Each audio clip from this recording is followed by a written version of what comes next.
Assalamualaikum warahmatullahi wabarakatuh.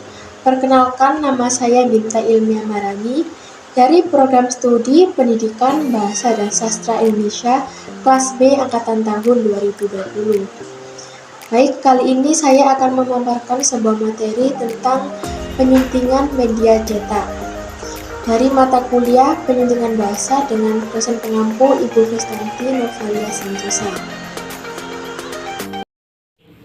Pengertian media cetak.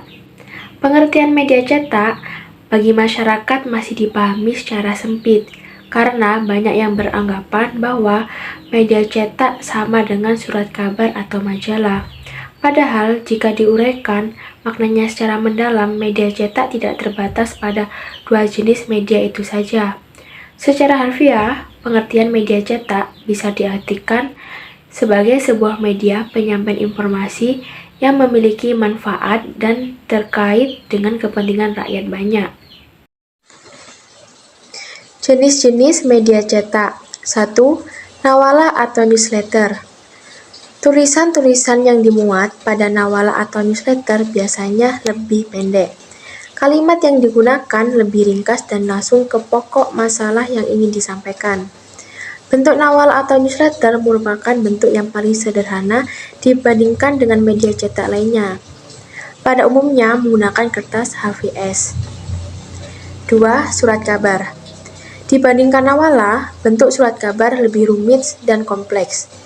Kertas yang digunakan adalah kertas koran sehingga tidak sebaik kertas HVS yang biasanya dipakai untuk nawala, majalah, buku atau bahkan tabloid tertentu. Meskipun menggunakan kertas koran, kualitas gambar berwarnanya juga baik. 3. Tabloid. Tabloid merupakan surat kabar yang berukuran kecil atau setengah dari ukuran surat kabar biasa yang banyak memuat kabar berita secara singkat, padat, dan bergambar. Kertas yang digunakan pada umumnya adalah kertas koran, tetapi tidak menutup kemungkinan ada tabloid tertentu yang menggunakan kertas HVS. Selain dalam bentuk cetak, beberapa tabloid dapat diakses secara elektronik atau non-cetak. 4. Majalah dan jurnal. Majalah dan jurnal biasanya menggunakan kertas koran untuk bagian dalamnya, namun sebagian ada yang menggunakan kertas HVS atau kertas yang lebih baik dari jenis kualitasnya. Untuk ukuran kertas yang digunakan biasanya A4 atau sedikit lebih besar. Selain dalam bentuk cetak, beberapa majalah dan jurnal dapat diakses secara elektronik atau non-cetak. 5. Buku. Buku merupakan media cetak dokumentatif yang paling baik. Buku dijilid dengan kualitas yang baik dan mudah dibawa kemana-mana. Tampilannya pun lebih menarik. Ukurannya bervariasi, ada yang berukuran buku saku, ada pula yang berukuran kuarto. Buku pada umumnya berisi tulisan satu tema atau membahas satu topik. Bentuk-bentuk penyuntingan. 1. Berita. Berita merupakan laporan atau pemberitahuan tentang segala peristiwa aktual yang menarik perhatian banyak orang yang melibatkan fakta dan data. Bahasa yang digunakan dalam menulis penyuntingan bahasa yakni ragam bahasa jurnalistik. 2. Artikel. Bahasa yang digunakan dalam penulisan artikel merupakan bahasa Indonesia ragam ilmiah.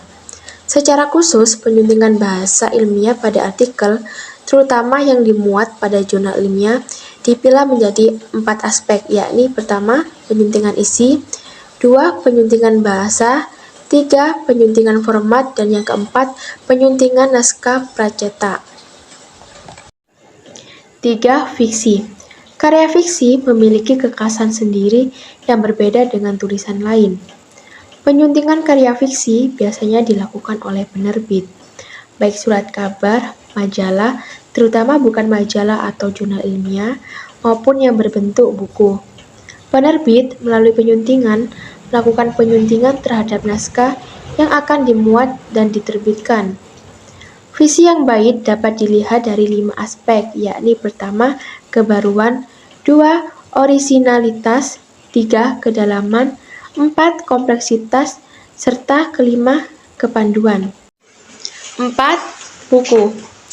Penyuntingan buku dilakukan oleh penyunting melalui 3 tahap, yakni pertama, pra-penyuntingan, yaitu mengecek kelengkapan naskah. 2. Penyuntingan, membuat sebuah naskah menjadi lebih mudah dibaca serta enak dibaca. 3. Pasca penyuntingan, melakukan pemeriksaan naskah secara keseluruhan, awal hingga akhir. Sekian pemaparan materi kali ini, semoga bermanfaat dan saya akhiri. Wassalamualaikum warahmatullahi wabarakatuh.